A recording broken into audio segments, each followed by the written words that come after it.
আসসালামু আলাইকুম। হারানোর কিছু নেই সিরিজে সবাইকে আমন্ত্রণ জানাচ্ছি। আমাদের আজকের পর্ব ক্যান্সার চিকিৎসা শুরুর দীর্ঘসূত্রিতা এবং আমাদের করণীয়। আপনারা গত পর্বটি যারা দেখেছিলেন তাদের জন্য আজকের এই পর্বটি একটু বুঝতে সুবিধা হবে আশা করি। পরামর্শ থাকবে আপনারা সম্ভব হলে এই পর্বের আগের পর্বটা একবার দেখে নেবেন। ক্যান্সার একটা মারাত্মক ভীতির নাম।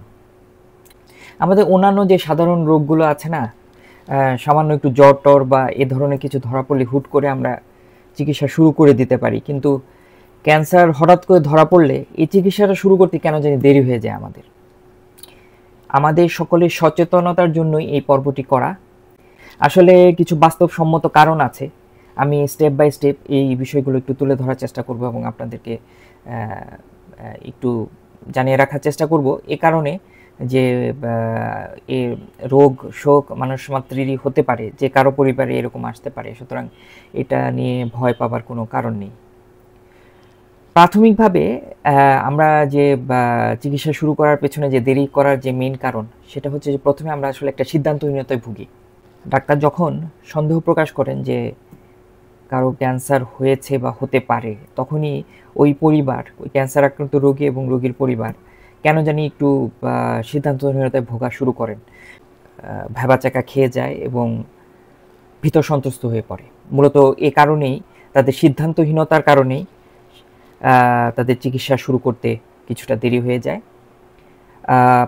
যেহেতু এটা আমাদের দৃষ্টিতে একটা খুবই বড় রোগ, বেসিক্যালি এটা আসলে বড় রোগ, তো এ ধরনের রোগের চিকিৎসা কোথায় করবে, কি করবে, সামনে কিভাবে চলবে না চলবে, সব কিছু মিলিয়ে যে একটা মানসিক চাপ সৃষ্টি হয়, এই মানসিক চাপের কারণেই কিন্তু প্রথমে সিদ্ধান্ত নিতে দেরি হয়ে যায়। এবং এই ক্যান্সার চিকিৎসার ক্ষেত্রে সবচেয়ে গুরুত্বপূর্ণ যে ইস্যু, সেই ইস্যুটা হচ্ছে যে দ্রুত চিকিৎসা শুরু করা। এই দ্রুত চিকিৎসা শুরু করাটাই কিন্তু প্রথমে এই বাধা সৃষ্টি হয় সিদ্ধান্তহীনতার কারণে। সিদ্ধান্তহীনতার কারণ হচ্ছে, যেহেতু এটা একটা বড় রোগ, কোথায় চিকিৎসা করবে, ভালো ডাক্তার কোথায় আছেন, ভালো হসপিটাল কোথায় আছে, কোথায় গেলে এই রোগের চিকিৎসা ভালো হবে, এই যে তথ্যগুলো সংগ্রহ করতে করতে অনেক সময় চলে যায়। সেক্ষেত্রে তখন যত দেরি হতে থাকে, রোগীর অবস্থা তত খারাপ হতে থাকে। সুতরাং এই ক্ষেত্রে রোগী এবং রোগীর পরিবারকে খুবই দ্রুত সিদ্ধান্ত নিতে হবে কিভাবে তার চিকিৎসাটা অতি দ্রুত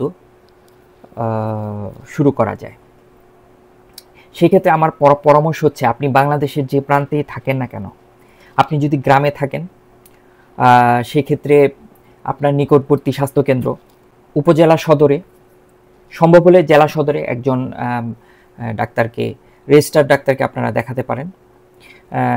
দেখিয়ে তার কাছে পরামর্শ নিয়ে উনি যদি রেফার করেন, সেক্ষেত্রে বিভাগীয় শহরে বা সম্ভব হলে ঢাকা রাজধানী শহরে চলে আসতে পারেন এবং সেখানে যেসব জায়গায় অনেক সরকারি বেসরকারি স্বাস্থ্যকেন্দ্র আছে, সেখানে আপনারা চিকিৎসাটা শুরু করতে পারেন। সুতরাং দেরি না করে অতি দ্রুত নিকটবর্তী একজন ডাক্তারের পরামর্শ নেওয়াটাই হবে সেই ক্যান্সার সাসপেক্টেড পরিবারের সদস্যদের দায়িত্ব। এরপর দেখা যাচ্ছে যে পরবর্তীতে যখন আপনি ডাক্তারের কাছে গেলেন বা চিকিৎসা শুরু হলো, আপনার বিভিন্ন পরীক্ষা নিরীক্ষা শুরু হয়ে যায়। আসলে এক্স্যাক্টলি ক্যান্সার এমন একটি রোগ, এই রোগটি সঠিকভাবে ডায়াগনোসিস না করে এটা চিকিৎসা শুরু করা সম্ভব নয়। এ কারণেই দেখা যায় যে ডাক্তাররা একের পর এক বিভিন্ন ধরনের পরীক্ষা নিরীক্ষা দিতে থাকেন। এটা কিন্তু প্রয়োজন। প্রথমত গত পর্বে আমি বলেছিলাম ক্যান্সারের স্টেজিং এবং গ্রেডিং সম্বন্ধে। তো ক্যান্সারের স্টেজ এবং গ্রেড, এটা আসলে কি ধরনের ক্যান্সার এবং কতটুকু অ্যাগ্রেসিভ, কতটুকু দ্রুত ছড়াচ্ছে, এগুলো আইডেন্টিফাই করার জন্য ডাক্তার আসলে কিছু সুনির্দিষ্ট পরীক্ষা নিরীক্ষা দিয়ে থাকেন। এবং এক্ষেত্রে এই পরীক্ষা নিরীক্ষাগুলোর রেজাল্ট আসাটাও একটু সময় সাপেক্ষ ব্যাপার। আর এ ধরনের সুযোগ সুবিধা বাংলাদেশে বড় বড় প্রতিষ্ঠান ছাড়া কিছুটা লিমিটেড আছে। তো এই পরীক্ষা নিরীক্ষাগুলো আপনাদেরকে কন্টিনিউয়াস করে যেতেই হবে যতক্ষণ না পর্যন্ত ডাক্তার স্যাটিসফাইড না হচ্ছেন আপনার ক্যান্সারটা আসলে কী ধরনের ক্যান্সার, ততক্ষণ পর্যন্ত উনি কোনো প্রকার চিকিৎসা প্ল্যান, ট্রিটমেন্ট প্ল্যান বা চিকিৎসা পদ্ধতি আপনাকে সাজেস্ট করবেন না। সুতরাং ততক্ষণ পর্যন্ত বা ততদিন পর্যন্ত ধৈর্য ধরে আপনাদেরকে অপেক্ষা করতে হবে। সেক্ষেত্রে একটু চোখ কান খোলা রাখতে হবে।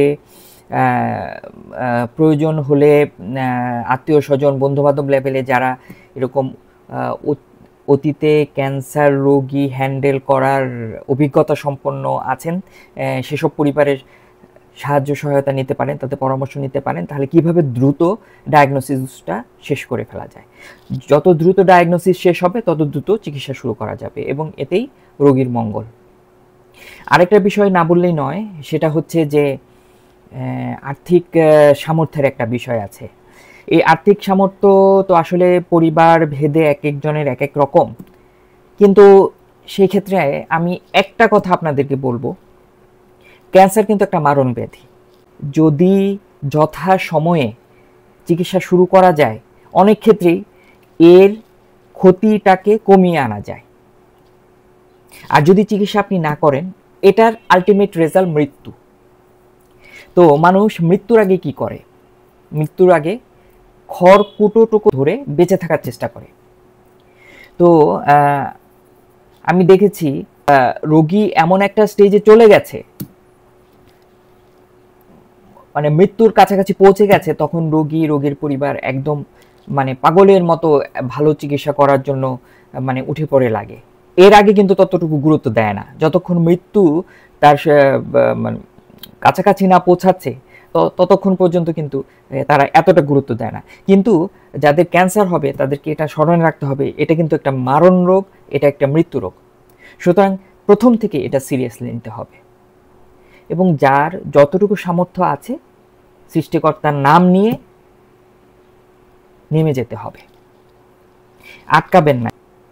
তো সুতরাং প্রথম থেকেই সিরিয়াসলি বিষয়টাকে নেবেন, আশা করি অ্যারেঞ্জমেন্ট হয়ে যাবে। আর এখন বাংলাদেশে সরকারি হসপিটালগুলোতে যেভাবে সিরিয়াসলি পেশেন্টদেরকে ট্রিট করা হচ্ছে, আশা করি আপনারা সরকারি প্রতিষ্ঠানেই ভালো চিকিৎসা সেবা পাবেন। যত তাড়াতাড়ি ডায়াগনোসিস হবে তত তাড়াতাড়ি আপনার চিকিৎসাটা শুরু করা যাবে। তো আজকে আমি আর পর্বটা বড় করব না, গত পর্বটা অনেক বড় ছিল, অনেকেই বিরক্তি প্রকাশ করেছেন। আমি এই পর্বটাকে এখানে শেষ করতে চাচ্ছি। ইচ্ছা আছে ইনশাল্লাহ নেক্সট পর্বে আপনাদেরকে ক্যান্সারের বহুবিধ চিকিৎসা পদ্ধতির মধ্যে কোন কোন চিকিৎসা পদ্ধতিগুলো কেমন একটু আপনাদেরকে একটু ডিটেলস বলার জন্য, এবং কোনটা আপনারা বেছে নেবেন এবং কোনটা রোগীর জন্য ভালো হবে চেষ্টা করব আপনাদেরকে একটু কিছু আইডিয়া, আমার এই সীমিত অভিজ্ঞতা থেকে কিছু আইডিয়া আপনাদেরকে দেওয়ার জন্য। ততদিন পর্যন্ত ভালো থাকবেন। আল্লাহ হাফেজ। আসসালামু আলাইকুম।